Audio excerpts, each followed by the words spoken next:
Pasca erupsi gunung yang mengakibatkan ditutupnya Bandara Igusti Ngurah Rai membuat pelabuhan Gilimanuk menjadi siaga.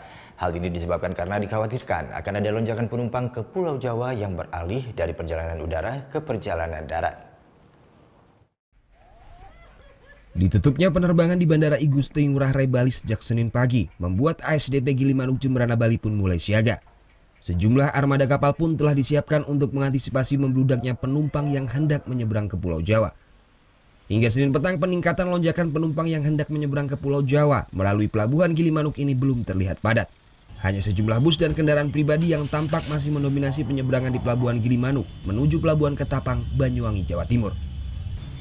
Menurut manajer usaha PT ASDP Pelabuhan Gilimanuk Heru Wahyono menjelaskan, pasca terjadinya erupsi Gunung Agung jumlah penumpang masih terlihat normal. Jika nanti terjadi lonjakan penumpang maupun kendaraan, pihaknya jauh-jauh hari sudah menyiapkan 52 armada kapal dan mengoperasikan 32 kapal.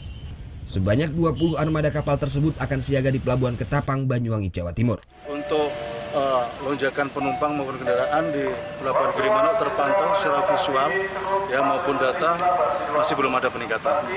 Masih belum ada peningkatan dan antisipasi kami ya kan kami menyiapkan semua kapal yang siap operasi ya kan untuk mengangkut penumpang ataupun kendaraan yang akan menyeberang ke Jawa.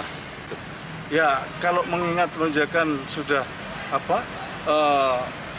ada ya kan, mengingat bandara sudah ditutup, pastinya akan ada lonjakan ya kemungkinan mulai hari ini. Sementara jumlah penumpang dari Jawa menuju Bali juga masih tampak normal. Selain itu, untuk mengantisipasi arus penumpang dari Bali ke Jawa, pihak ASDP Gilimanuk telah menyediakan posko tanggap darurat Gunung Agung. Posko yang dibangun ini nantinya akan dimanfaatkan oleh pengguna jasa penyeberangan yang ingin beristirahat sejenak sebelum melanjutkan perjalanan ke Pulau Jawa.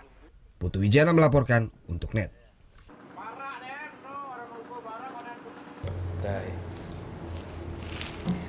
Udah selesai kan nontonnya? Nah, jadi jangan lupa buat like, komen, dan subscribe ya.